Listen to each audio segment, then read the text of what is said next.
Good morning and welcome to the National Newspaper Publishers Association's Let It Be Known for this Tuesday, July 19th, 2022.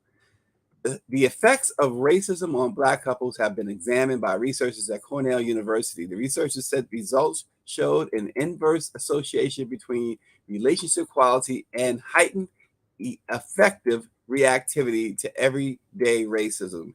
Regardless of gender, study participants said a partner's anger, depression, or humiliation from a racist experience spilled over into their relationship. We're going to discuss this study, but discuss even outside of the study the effects of racism on Black couples. The effects were more significant when negative feelings intensify versus when positive feelings diminish. Again, we'll discuss that. Also, Kamala Harris, the Vice President of the United States, delivered the keynote address at the NAACP's annual convention in Atlantic City on Monday, calling for folks to get out and vote in the 2022 midterms. Also, congratulations to Rihanna, the new mom, the singer, the entrepreneur, is the youngest self-made billionaire in the world, according to the latest Forbes list. We discuss all that and more this morning with journalist Dawn Montgomery and Dr. David Childs from the University of Northern Kentucky. Good morning, Dawn and Dr. Childs. Good morning. Good morning. Good to see you both. Dawn, we start with a new study revealing growing evidence that everyday experiences of discrimination in general and racial discrimination in particular are associated with adverse relationship outcomes, including decreased relationship satisfaction and increased relationship instability and strain. Now, this Cornell University study is not new in the sense that we know that Black folks are under stress and Black couples. This study is telling us that Black couples are under stress. Dawn, what do you take from this report? That is true. Let's start there. Let's just I know a lot of times, most people don't want to believe, certain research studies and, oh, well, that's, they question everything, but there's no question for this. It's just a matter of us starting a conversation of, what can we do when we go home? A lot of times when we get home, it's not easy for us to kind of take that role off that we've had on all day and kind of face the issues that we face every single day. We deal with a lot of, I call them microaggressions, but I really want to call them macro, but they've got a different definition from macro aggressions or what have you. But we deal with a lot of microaggressions at work.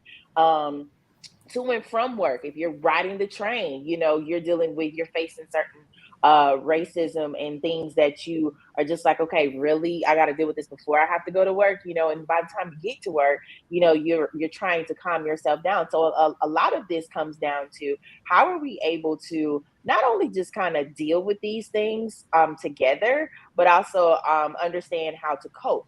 I know a lot of times when people hear coping mechanisms or hear the word cope, it's more like, oh, well, I shouldn't have to accept that. And necessarily, it's not about us accepting what's done to us. It's just more so for us to kind of understand how we can heal ourselves from those issues and how we can actually face those issues in a better way.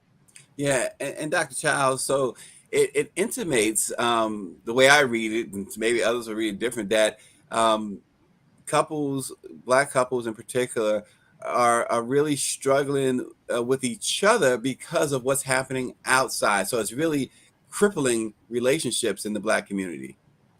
Yes, and the study shows what we've all known experientially as people of color. We've known that racism affects our everyday life. I like this particular study because it highlights that, and we need many more studies like this. But I'm a historian by training, and so it points to just the history of racism, how it has always affected jobs, the jobs that we get, employment, our employability, transportation, whether we can rent apartments or not, what schools we get accepted into. And that puts a lot of impact on our life and adds a lot of stressors. And then, as was said already, we bring that home. It affects the children, relationships, et cetera, and so forth. So this is such an important study. It's just the beginning of the kind of research we need to see. And this is also a funded study. So this study was had some funding, and so we need more resources devoted to this kind of thing. It's connected to the reparations conversation. Reparations is not all about people getting money for the past racism and slavery, but resources. A lot of college, not a lot, but some colleges now are offering free tuition and things like that as a start. So this study really has a lot of implications, and it says what we've always been saying, but it gives it scientific backing. It's a scientific study. I think it had 98 participants, if I remember correctly. There was a lot of participants, which is a nice study, which is a nice sample size. Because if it's too small, then it's not significant. Right. But every time I read something like this, I have to admit it's shocking all over again. Like, wow, because it's saying what we've been thinking all along. Yeah, it's the Cornell University study. It's called the relational wear and tear of everyday racism among African American couples. And Dawn, the authors had pointed out that these are heterosexual couples. For whatever reason, they pointed this out. But let's talk about that for a moment, Dawn. You come home after, as you already said, sometimes before you go to work, you got to deal with this coming home from work. But just in general, not just work, just every day goings on, going to the park, going to the grocery store. Grocery store, yes. Yeah, talk about that for a minute. Listen, I see it in farmers market and in a grocery store, and I hate to kind of call out my favorite stores, but it's generally like Sprouts and Whole Foods. You know, white people will walk in front of you and be like, "Oh, I didn't see you." No, you saw me. You know what I'm saying? Like, don't make me throw this bread at you. You know what I'm saying? It's like, I hate to sound violent, but it's like, seriously. And then the fact of the matter is like, a lot of times something that I also see is that, white people will walk by you and speak to your children before they speak to you. And it's like, don't talk to my kids because you're a stranger. You know what I'm saying? And it's like, to me, that's somewhat of, a microaggression necessarily. Like, you're not going to speak to the adult that's walking by you because you may be intimidated by that person. You'll speak to someone's child and be like, "Oh, you're so cute," and blah, blah, blah. No, how about you speak to the parent first, and then you can address my child. It's as simple as that. It's as simple as, someone cutting in front of you and they see that you're trying to get to this gas pump or what have you, or getting to a parking spot, and then, like really giving you a face, or quiet as it's kept. A lot of white people are quick to throw the finger these days, so to me, it's like, no, you wouldn't have done that if that was another white person. And I know that you're directing that towards me because of the color of my skin. But one of the things that I'm very mindful of, especially when my children are around, is that I'm like, okay, someone did this. I call it out. I say, someone did this. My reaction is going to be that. Right? I'm not going to be reactive towards that, because a lot of times what we're dealing with, we find out like people are, like in rush hour, like shooting each other or falling behind each other. Right. There are people dying that way. And it's just like, there's no reason for me to react a certain way towards people just because like they don't know how to deal with everyday, in general, let me just say this, everyday Black people. Like, you see us everywhere. You're like, why is it such a surprise that you now seeing us in certain spaces and oh, excuse me, I didn't see you. No, you saw me, ma'am. You saw me. Yeah, and Dr. Childs, an argument can be made that the last 5 years, 4, 5, 6 years have been the worst in America as far as racial attitudes. What have you seen? You're in one of those hot spots. It seems like all of America now is a hot spot, but certainly in the Northern Kentucky, Ohio area, I know you see a lot there. But what has happened over these last several years that's really seems to?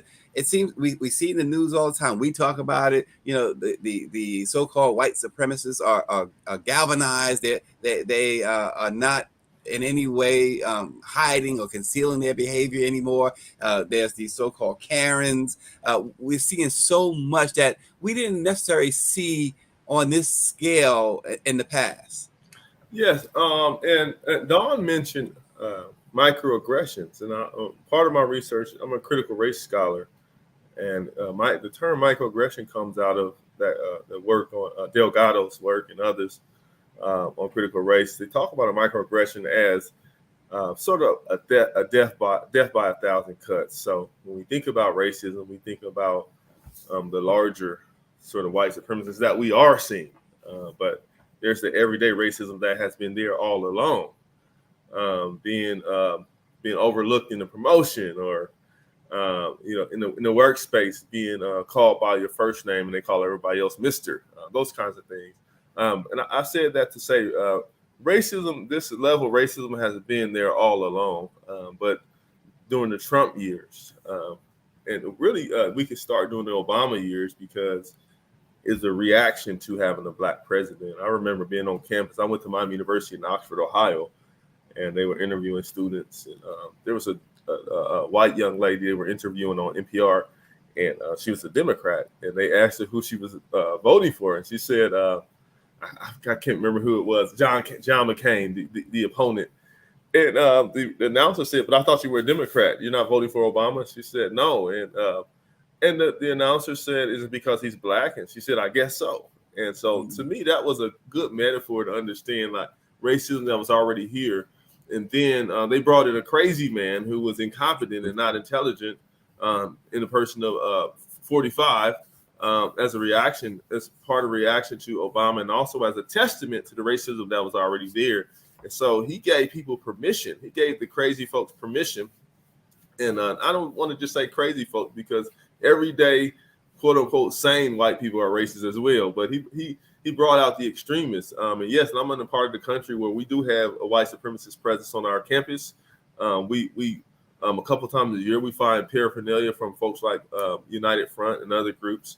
Some of the local black high schools have had N-word and other racist epithets spray painted on the signs. At my own university out in Ohio, Oxford, Ohio, Miami University, I've gone into the public bathroom and saw someone had taken a permanent marker and wrote racial slurs all over the bathroom. We found nooses hanging on campus.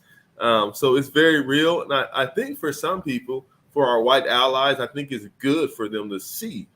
And pointing back to this study, to see things like this, like it is real, because a lot of my students, I teach classes on racism and sexism. I'm a Black Studies professor, and they're always saying, "Dr. Charles, I didn't know this existed." And so we need to tell our stories, and we need research like this because it's out in the open, and unfortunately, probably will get worse before it gets better. Yeah, and Dr. Childs, I want to stay with you for 1 second before we go back to Dawn. I want to highlight what Dr. Nicole McDaniel says. She writes in that compare today's stresses and microaggressions to the conditions of living through Jim Crow and segregation and its effect on Black families and couples, and then we will only begin to understand the level of trauma we've lived through in this country. We are a community of survivors experiencing PTSD and still in need of counseling and healing. Yes, it is. Unfortunately, we're bringing up that conversation that we've regressed. We have regressed, and because my grandmother was a sharecropper in Georgia. She picked cotton on a plantation where our ancestors have been enslaved on that same plantation, and she talked about all of the racism that she went through, and now I'm seeing a lot of that.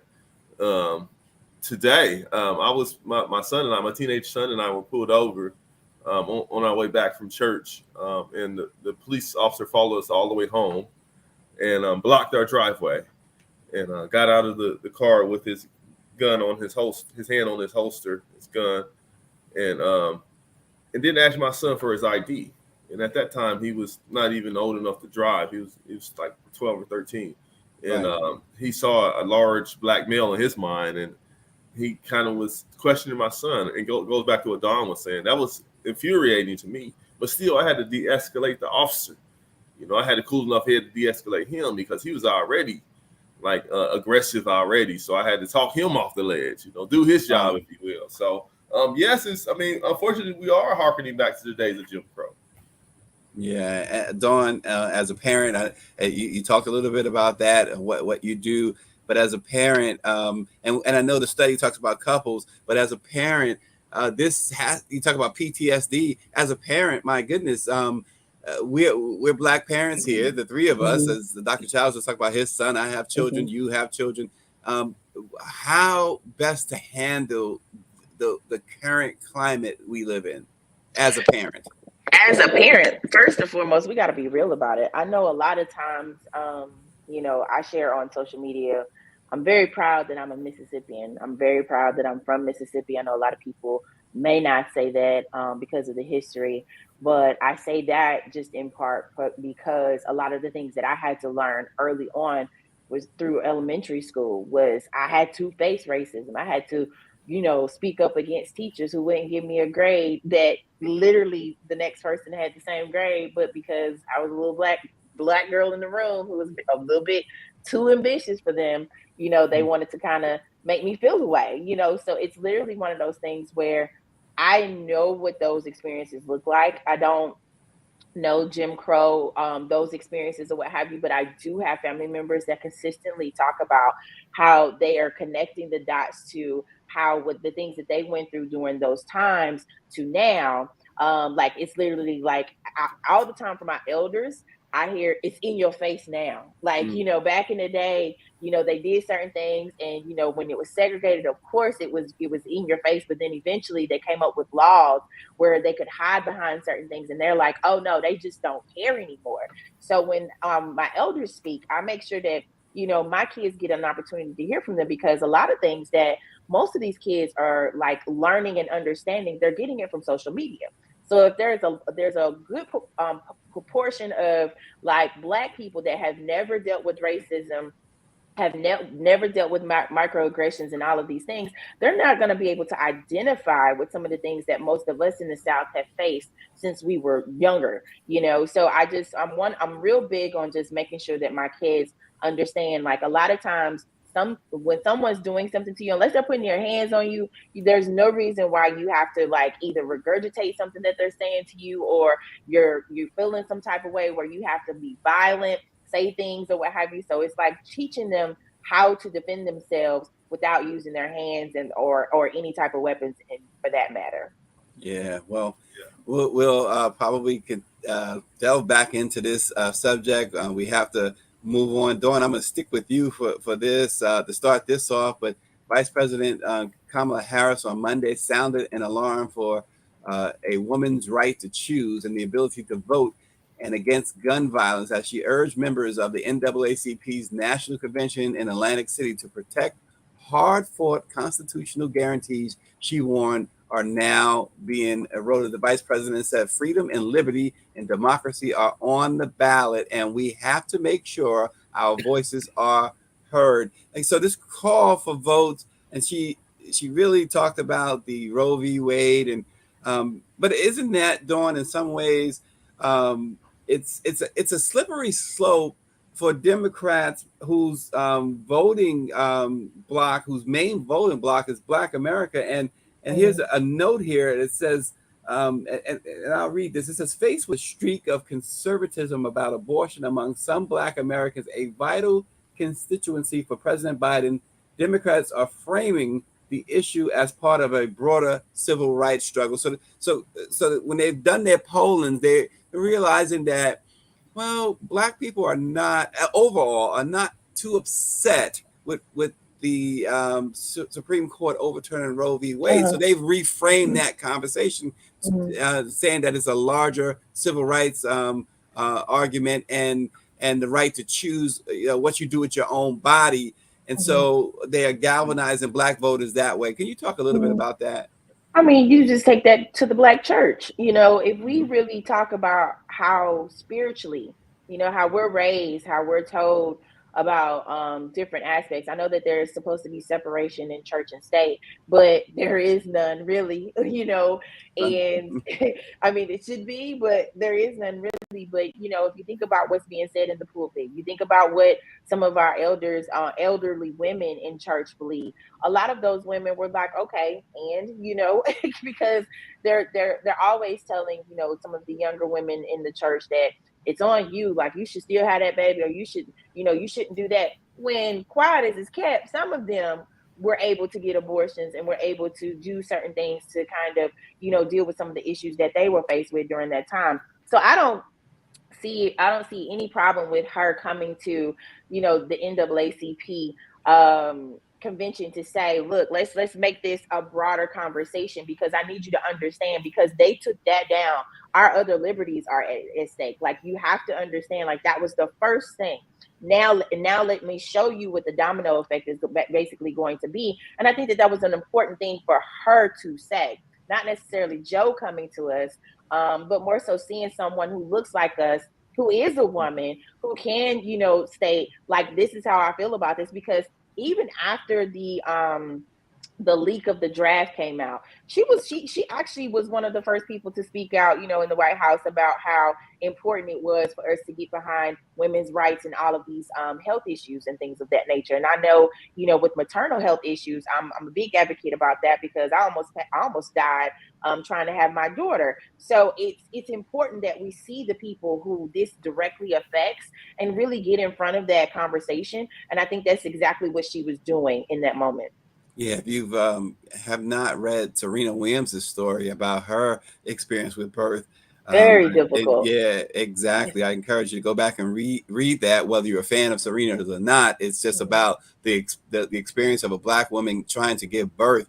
Dr. Childs, you know, Dawn said something very interesting and very important. Having a Black vice president, a Black woman vice president, you know, leading this messaging. How important is that, Dr. Childs? That's so important. She's the first, of course, and we want to say that as much as possible. The historic Kamala Harris, the accomplishment that she has achieved, the things that she has achieved, and we need that Black voice, because Black males, we can only say so much, and I'm very careful about that, knowing that I don't want to speak for women, I don't want to speak for Black women, I don't want to speak for my wife, and similar to what Dawn said, my wife just recently had a 2-year-old, and same thing, you know, it was touch and go when she was in the hospital. And just speaking on behalf of women is so important, Black women. And I love what you said about the Black church, Dawn. That's my background. I'm an ordained minister. And the complexity of the conversation about pro-life, pro-choice. And there are a lot of Black conservatives in the sense of they're pro-life. But I don't even like to use that term. That's right. It's really not. You're pro-birth. Adequate. Yeah, exactly. Pro-birth. It's not adequate. right. Because right. because when you talk about pro-life, they don't take it past the womb. You know, pro-life. What about pro-life about Black folks and our rights and police shootings? But anyway, just the complexity of that, and understanding that most of the folks that have problems doing birth are people of color. Most people that don't get the proper health care and medical care during the time of maternity are people of color. So this law will directly affect overwhelmingly women of color. So again, they call it environmental racism. That's what this is all about. And so just the complexity of that whole conversation is really important. So Kamala Harris can speak to that. Yeah, absolutely. And speaking of Black women, last year Rihanna achieved billionaire status, and now she's gone even further. Forbes acknowledged that the Barbadian superstar now counts as the youngest self-made billionaire in America. The 34-year-old who recently gave birth to her first child ranked 21st overall in the latest Forbes list of billionaires. Her Fenty beauty lines counts among the most popular in the world. She is the only billionaire under 40 on Forbes list. Earlier this year, there was reports that noted that Rihanna's Savage X Fenty lingerie planned an initial public offering valued at $3 billion. Dawn, Rihanna's doing a lot of things right. What does this mean for Black women in general? First of all, you know, major congrats to her, because, you know, I know a lot of times most people don't want to see us hit billionaire status because we still have other issues that are happening. But one of the greatest things about her is that she's always been vocal about giving back, always been vocal about donating money, always been vocal about doing stuff in her home country. And it's amazing to me that she has paved this lane for herself and for her companies, where it's been majorly in part about her making sure people feel included, making sure that people feel represented, from disabilities to, you know, more shades for Black and brown people in makeup. The ability to see certain people in these images that she puts on for her beauty campaigns as well as her lingerie campaigns. Honestly, you know, Victoria's Secret is trying to catch up. A lot of these companies are trying to take that model or hire certain people to come in the door to kind of pivot and make sure that they're more inclusive. But she did it intentionally. She came out the door. She was like, she understood that there wasn't things that she needed during her career as far as makeup was concerned. And she literally created another lane.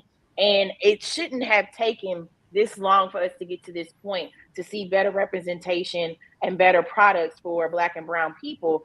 But it's always somebody that has to be the first, just like how, you know, Dr. Childs pointed out, like it's always someone that's the first person that's really challenging the system or challenging how America views us. And I think it's been a beautiful thing to see her go through life and experience those things and now become a mother, which I think is pretty amazing for her. And I just wish her lots more success and for her to continue to think about us in the midst of it, because at this point, I just feel like it was just kind of a blessing that she decided to go in this route. And I know a lot of people want her music, but I think she's done with music at this point, you know. Well, yeah, her fans have been clamoring for more music. In fact, there's been some fans arguing with her on social media about her music, and she's just been busy. I mean, she's honey, got 9 Grammy Awards. Go to work and hush. Buy the products and go to work and hush. You know, at this point. And to your point, Dawn, she has stated that she intends to increase her philanthropic efforts. She says, "My money is not for me. It's always the thought that I can help someone else." She says the world can really make you believe that the wrong things are priority, and it makes you really miss the core of life, what it means to be alive. Only Oprah Winfrey, Dr. Childs, as far as entertainment, is a little more wealthier than Rihanna. But at this point, when you're talking billions, who's counting? Right. This is such an important topic to me. I have a friend in Cincinnati. He has a show called Blackonomics, and when I talk about Black states, that's the work I do at NKU. I deal with Black economics and the importance of having our own banks, the importance of having not just production studios, but owning baseball teams, owning basketball teams, small businesses. That is so important in terms of the transformation of the Black community. That's why I always point to the late Nipsey Hussle. He had a model. If you look at what he was doing, he was taking his money and doing what Rihanna is doing, invest back in the community. That's so important. We're seeing people like some of the hip hop stars donating money to historically Black colleges. But I think they need to give more than just to Howard and Definitely. Morehouse. They need to go to like Central State's in Ohio. I used to teach at Central State University. It's one of our HBCUs out here in Ohio. Kentucky State University, Wilberforce, one of the first historically Black colleges, is really, really, really suffering. And so I always make a call to our billionaires. Hey, break us off something at the smaller HBCUs. That's what's going to bring about transformation. And you asked earlier, how can we combat racism? Having our own stuff, having our own resources, having our own departments, having our own. That's why I always point to even the Black church, one of those early institutions that was Black owned, that was able to give back to the community and transform community. So big ups, kudos to Rihanna. And we want more like that because we need to have our own institutions many times, and then we can combat the racism. So I think this is very, very exciting. Yeah, and Dawn is just a few pennies short of $1 billion. She's not telling us, but I mean, I know you didn't want that public and all, but this is let it be known. Not be unemployed and almost a billionaire. Okay.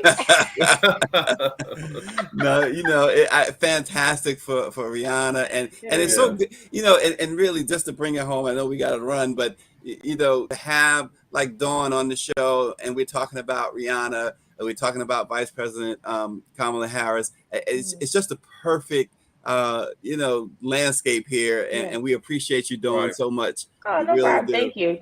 And of course, Dr. Childs, we appreciate y'all. Yeah, always. Absolutely. We always thank Dr. Childs for dropping in. Dr. Childs dropped in on us in New Orleans, and he dropped some knowledge. Here y'all go bragging about New Orleans. Bragging about it again. Oh, it was nice. Dr. Childs, he said he had a full stomach. Yeah. Oh my God. He hung out with Stephanie Mills, and only at the Black press. Only at. He sang the Dorothy song. When I think of home, I think of a place where there's love overflowing. See, take us home. Now, thanks for don't stop singing. We got it. We will see you guys tomorrow. Thanks so much. Thank